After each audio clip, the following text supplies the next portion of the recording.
Welcome to Need to Know, a very quick roundup of news from across Milton Keynes Council. I'm Michael Bracey, Chief Executive. Hello, and I'm Tracy Aldworth, I'm the Deputy Chief Executive. So we wanted to start off by telling you about some good news. You may not know, but the Council runs an awful lot of social care services, direct services, home care, for example. And we're affected in the same way as other organisations with recruitment. There's a real challenge at the moment, and we were lucky enough to get some government funding which allowed us to offer a golden hello, so a structured payment for people who join our team as a carer and stay with us for a specific period of time. Because there's not enough people working in social care, so we need to attract people who work in retail and hospitality and other sectors to come into social care. And I'm really pleased to say that 400 people have engaged, answered, and 20 people are now in pre-employment checks, and I think that number will keep growing over the weeks ahead. So a nice piece of news to start us off with.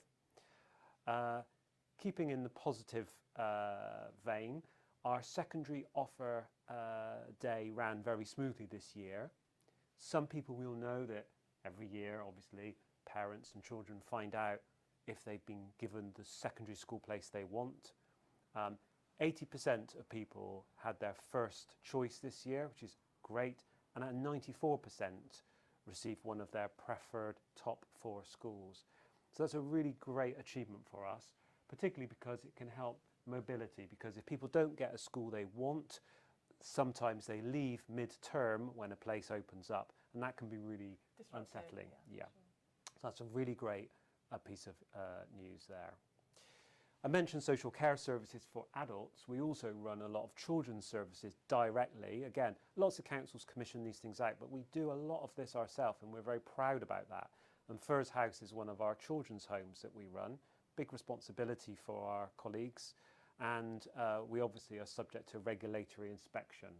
And I'm really pleased to say that Ofsted have just completed an inspection of Firs House in Fursdon and have judged it to be good and praised the exceptional support on offer. So really nice development there. So talking about inspections, this isn't a formal inspection, but the council wanted to invite the Local Government Association into the council to have really a kind of an external view on how we're doing with our improvement plan for planning. So we had councillors from other local authorities together with officers and experts in planning come to do a review, quite an intensive 3 days, and we had them looking over how we run the service, but also interviewing both agents and other people that use the planning service. And so there were some people who are probably watching this that may have been involved in that. And pleased to say it was a really positive experience all around. We got some really nice early feedback from them, which is they're very positive about how we're approaching it and how we're organised. And how we're looking to improve. So we'll get the full report in a couple of weeks' time. That will be shared, and we will continue with our improvement journey. So that was a great experience, really, in terms of us just making sure that we're aware of how we're doing and more that we need to do. And other really exciting news, we have a Towns deal for Bletchley and Fenny Stratford, and we secured £22.7 million from the government last year.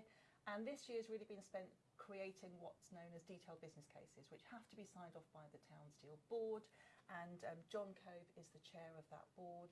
And we're now getting to the stage where once they're signed off, we'll be starting to progress with implementation. But a really exciting piece of the jigsaw was just before Christmas, and it was literally just before Christmas, we managed to secure through Milton Keynes Development Partnership, which is owned by the council, it's our commercial company, that we secured the Brunel Centre, and that's a really important part of the jigsaw for Bletchley. So it gives us the opportunity to help contribute to what will be a bigger improvement across that area. So there'll be much more to come, but we're really pleased to have the control and management of that. Great. Ukrainian refugees, obviously we were all very connected to what's happening in Ukraine, very alarmed by the developments and frightened. I just wanted to be clear about what the council's doing in response. The council passed a motion 2 weeks ago setting out its support for Ukraine, standing with the Ukrainian people. And we're also engaging with government on how we can help with the Homes for Ukraine scheme, which is the national scheme the government is introducing. We won't be keeping registers locally of people who can offer a home. We're going to use the national system as you would expect. But where people are matched with a local host, the council will be involved. We're not clear of the details yet. We probably have some duty in terms of making sure the offer is appropriate. But also when we've got families, we'll need to do some work on things like school places and any other support that people might need. Obviously, they would have been through a really traumatic experience, and how we might be able to support them recover from that as well. So you can find out more on this on our website, and we're keeping a close watching brief on it. And finally, yesterday the council submitted its bid to the national competition to host the Great British Railway HQ. So we certainly feel that Milton Keynes is, of course, the obvious choice. We already have the National Network Rail headquarters here, and so we are hopeful that Milton Keynes will be considered very favourably, and we'll be looking to promote as much as we can why this should be here in Milton Keynes. So we need everyone to get behind MK as the obvious choice for the headquarters. Okay, thank you very much for joining us this month for a quick run through, and hope you can join us next month.